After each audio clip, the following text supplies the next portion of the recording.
Excellent. And it shows us live on YouTube and on Facebook. I just want to double check that we are in fact live on Facebook.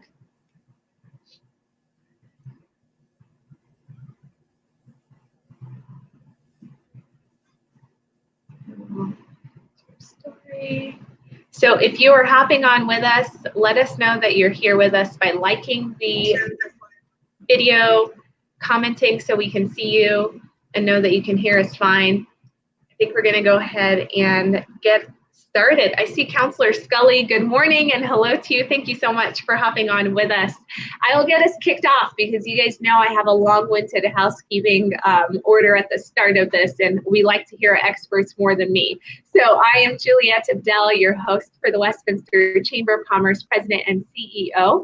If this is your first time here on our Facebook page, please make sure that you like the page, that you hit that follow button so that you can get those timely updates whenever we are going live. We're also on all social media platforms, including Twitter and Instagram at Westy Chamber. And you can find our Westminster COVID page on the Westminster Chamber of Commerce business page as well.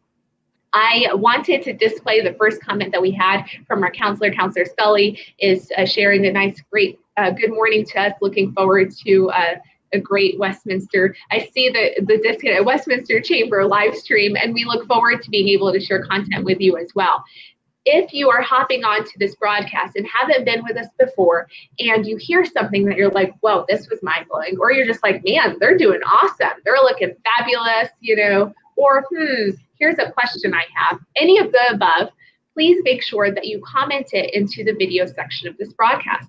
We will take up comments and questions. Generally, we'll take up the questions at the end. We'll try and pepper in the comments here and there. But let us know that you're with us, that you're engaged, and what you're finding resourceful as well. Today's broadcast is part of our nonprofit Business Corner. So we started these video broadcasts, as you all remember, back in March to help our businesses in wake of COVID. We transitioned the dialogue to now that businesses are reopening, how do they reopen or the rephase process, any questions that they might have.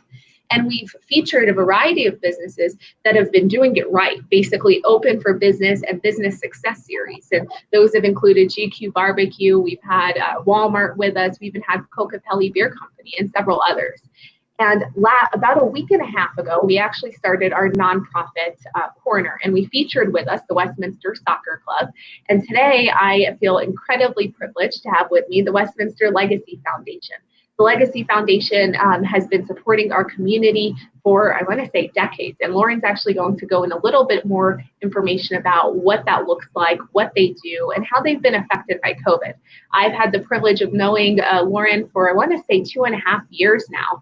And I can tell you she is a very dedicated executive director for the organization and strives to stay in the community and stay plugged in. And that's one of the things that we love doing, working together as much as we can and information sharing when things are relevant. So with that, I'll go ahead and mute myself. Lauren, it is yours to share with us a little bit more about the Legacy Foundation.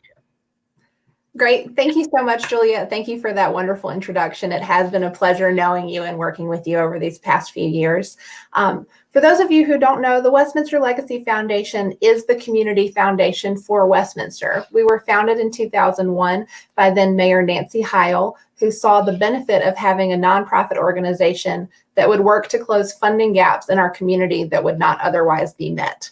The Legacy Foundation, since its inception, has given out more than $1 million back to the community, which is something that we're very, very proud of. We have done this by working with nonprofit partners. We've partnered with more than 80 nonprofits locally to serve Westminster and its citizens. And that's been about 50% of the money that we've contributed back to the community. The other 50%, or $500,000, goes to special projects in our community that everyone can enjoy, such as the Armed Forces Tribute Garden, the Nature Playground at Westminster Station Park, which is slated to open next year at Westminster Station down in the south part of the district, and then also Jessica Ridgway Memorial Park. And it's been our privilege and our honor to work with the community on these projects. When the COVID-19 pandemic hit in mid-March, like everyone else, we were sort of taken aback and tried to quickly adjust to our new normal as best we could. We did postpone one of our major fundraising events, which is the Community Awards Breakfast. That is slated to happen now mid-September, and we are going to go virtual with that breakfast.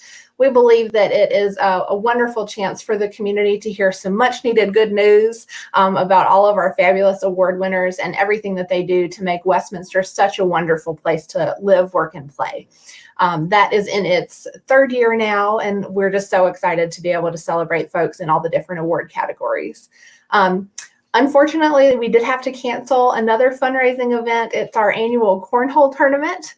For those of you who don't know, cornhole is like a huge deal now, not just in the United States, but everywhere. They like show cornhole tournaments on ESPN.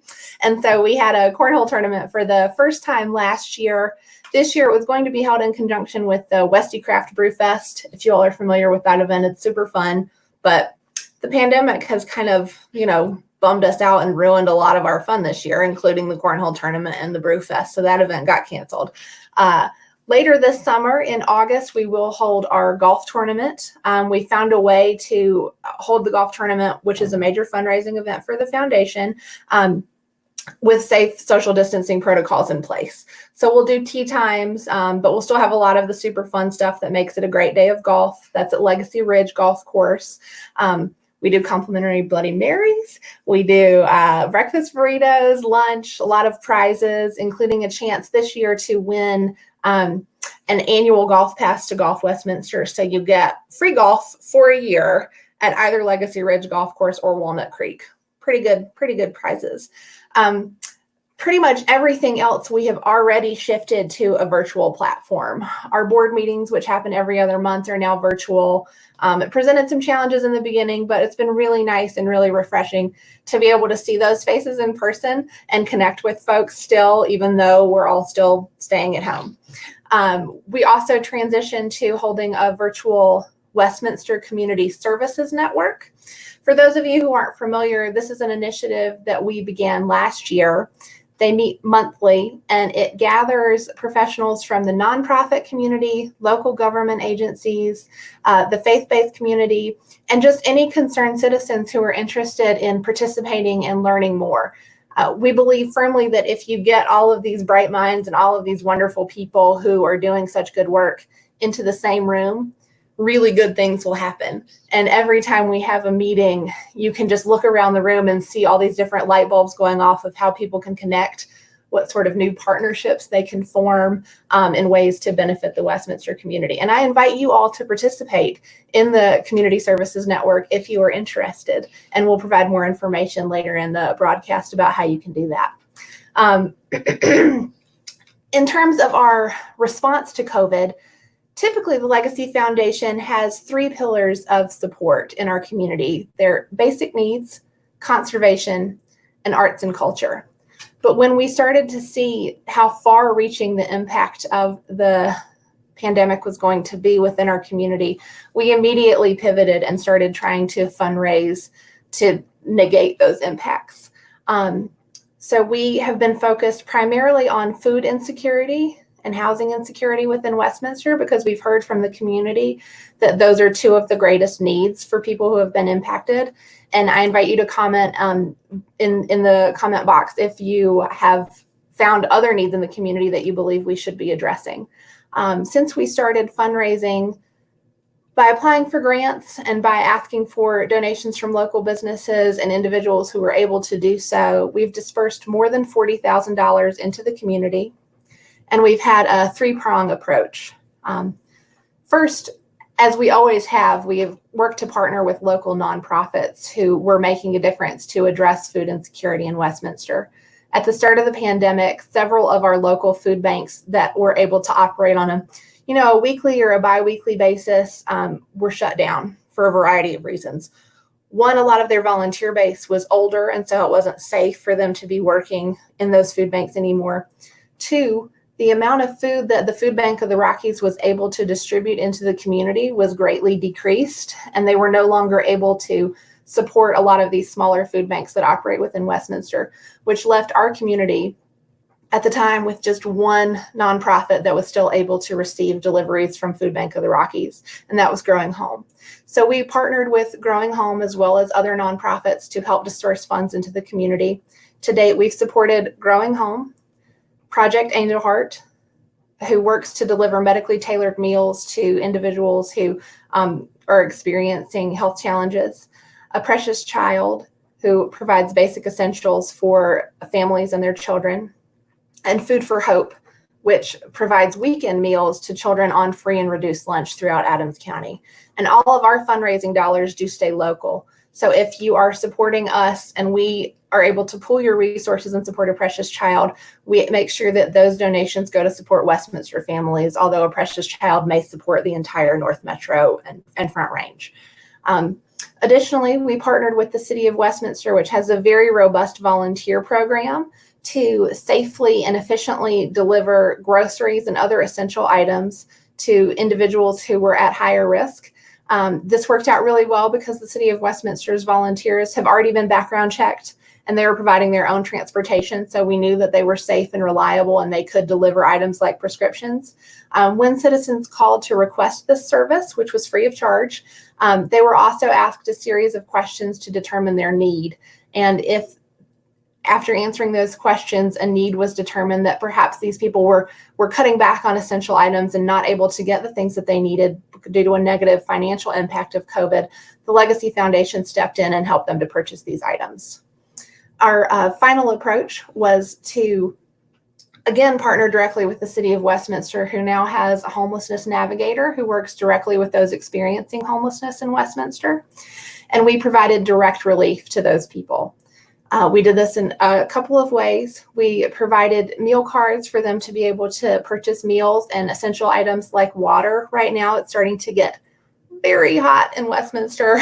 I think tomorrow it's slated to be 100 degrees or 99, very close. So you can imagine how difficult that would be if you were living outside and you didn't have access to water. We also enabled them to, or helped them purchase tents, emergency tents, and also hand sanitizer. And finally, for these folks, when we were able and they were interested and willing, we provided them with temporary housing, which typically means hotel stays, local hotel stays. So that has been our approach to how we have addressed COVID. We are still, of course, fundraising for these items. The board is looking at new ways to help our local business community. And so a few times over the past couple of months, we have been able to pool our resources and our financial resources to support the local business community as well. So we'll contact a local restaurant and arrange for them to prepare anywhere from 100 to about 300 to-go meals for us, which we then deliver to a food pantry, which is a great program, right? Like say that it's a twofer because you're supporting a local business and then you're also supporting those in need at a food pantry. And we've heard locally from the food pantries, which are Growing Home and Community Table, which although it is Arvada based, they do see a lot of Westminster residents. We've heard that it's really a special treat for folks who are, you know, scrimping and saving and doing everything they can to get by to be able to get a to-go meal from a restaurant, which I think is something that a lot of us who are still employed, you know, really are taking for granted right now, is being able to support local businesses. And I would say for us, that about wraps up what our approach has been. We are still fundraising for coronavirus relief right now and looking to see how we can continue to help the community. We do have fundraising projects that we slated to support at the start of this year in our areas of basic needs, conservation, and arts and culture. And we will continue to fundraise for those as we are able. A few of them are needed now more than ever, I would say. For example, within our basic needs that we address for the community, we have partnered to have a shower and laundry truck available at Irving Street Library in the south part of the district. It's the second year that the city has allowed us to do this and that we've been able to partner with the city on this effort. And so we are continuing to raise funds for that project. It's an amazing project, and the City of Westminster has been such a wonderful partner. They have provided wraparound services at the library at the same time. So if you go, not only are you able to take a shower, which just restores an amazing amount of dignity to somebody who is not able to do that on a daily basis, and then they're able to put on clean clothes because there's a free laundry truck there, and the laundry truck can handle a capacity of about 30 loads each time they're there. So everybody is guaranteed to get, you know, clean clothes when they walk out of that shower. The library also provides through partnerships with other local agencies, toiletries, and clean socks and underwear. Additionally, if you are to go into the library, there are wraparound services such as help with job search and resume building and things like that. And we've heard anecdotally a couple of folks say that they felt like they could go out and apply for a job now because they knew that they could be clean when they were walking into their interview, which is a pretty remarkable thing to be able to do for somebody. And it's something we're really proud of. So that is one program that we are continuing and we're continuing to fundraise for. That's awesome. Well, and that was a wealth of information. For those of you that have just hopped on here, we have with us the Executive Director of the Westminster Legacy Foundation, Lauren Werner, who's been sharing what they do in general and kind of their guiding pillars, and then how they've adapted to COVID to service the overall community, programs that they've implemented in addition to the immediate needs that they're hearing. And we have several folks that have hopped on here with us. Lauren, Councilor Bowles, shout out to you, and Councilor DeMott. Looks like Brian Head's on here. Jason Gank, thank you for the kudos, Jason. Yes, this is like two dynamic women leaders that are running organizations and really shaking up our community. So thank you for that comment. Jason also mentioned the last program that you were highlighting, Lauren. So that worked out very well. He shared about the shower and laundry program that restarts today at the Irving Street Park every Thursday ongoing. It's a huge benefit to the community, and thanks for supporting. Absolutely it is. And you know, one of the things that I always love doing, and why we decide to bring you on here, and how I prefaced this broadcast when I said nonprofit business organization, was really the idea that, you know, often there's a lot of issues that are in our community and we don't know who to turn to for it. And, you know, we think that we need to be petitioning our council or our county and these folks to be able to provide those amenities and services, when in reality, our nonprofits are here designed to support that community and to ensure that some of those issues are met by partnering with, you know, you partner with over 80 different area members or businesses that are here to support your efforts. So we're able to do that through the network that we have as nonprofits that are around the area. Councilor Seymour, thank you for hopping on with us instead of just watching it on replay. And then Brian Head, which Brian actually was the recipient of your Citizen of the Year award. And I know he enjoyed attending that breakfast that you shared about early on. The breakfast is generally in the spring and has been delayed to mid-September and will now be virtually. So he's sharing a good morning to you and thank you for everything you're doing in the community with the foundation and more. So Lauren, one of the things that a lot of people aren't seeing right now and is everything that you're doing. This is exactly why I wanted you on here, because in reality, you and I both wake up to COVID and we go to bed, you know, with COVID on the mind. I mean, our entire function and response in the community, the outreach has, instead of doing our normal line of work, has really shifted to addressing the immediate need and trying to forecast as best as possible.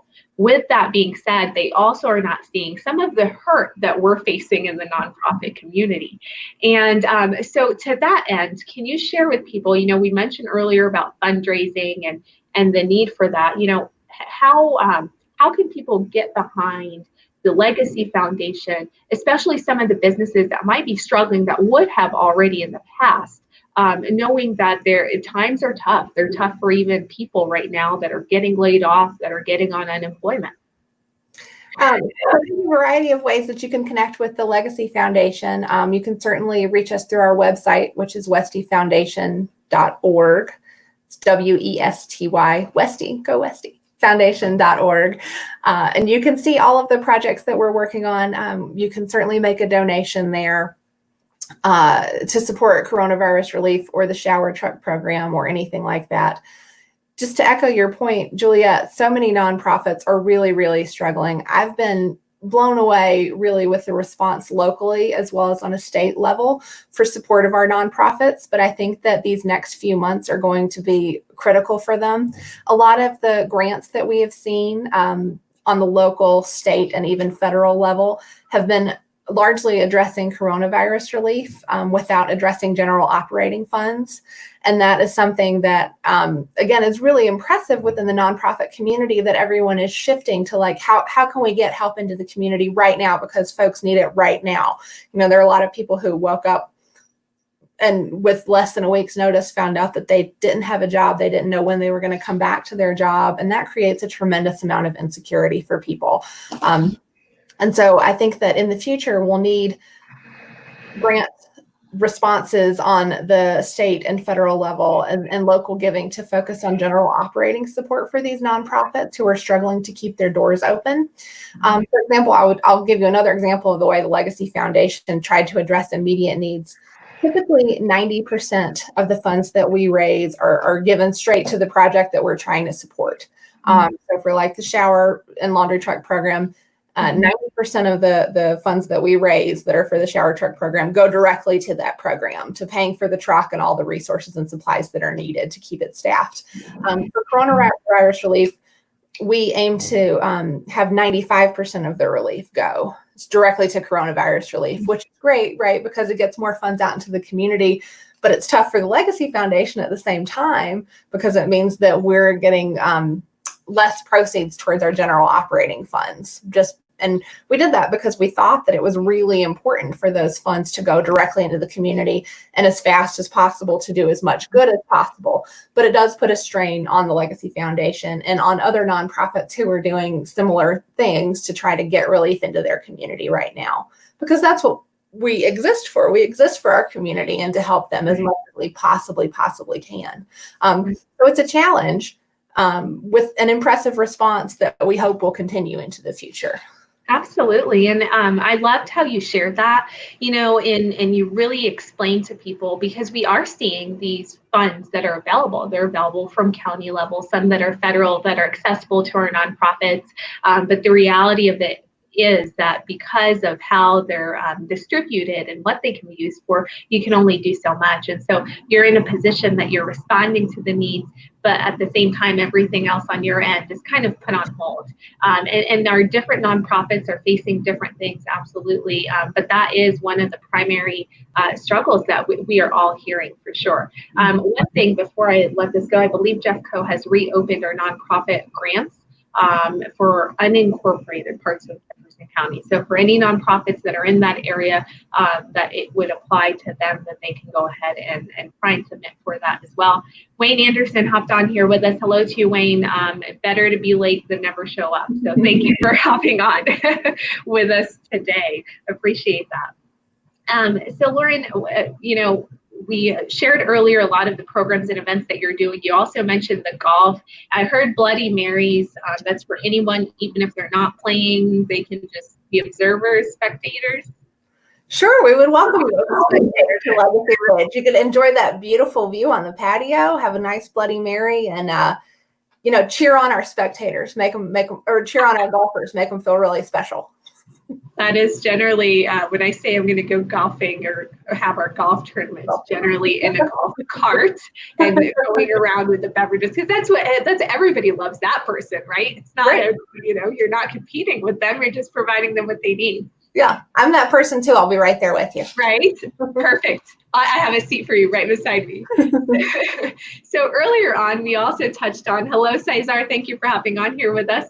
We touched on, this community network that's there and the opportunity for people that are interested in being a part of this group that meets together and information shares and sees what partnerships are out there. We said we'd come back to it later on if we had time in the broadcast, which we have a couple more minutes that are on here. Did you want to expound a little bit on that and what that group looks like?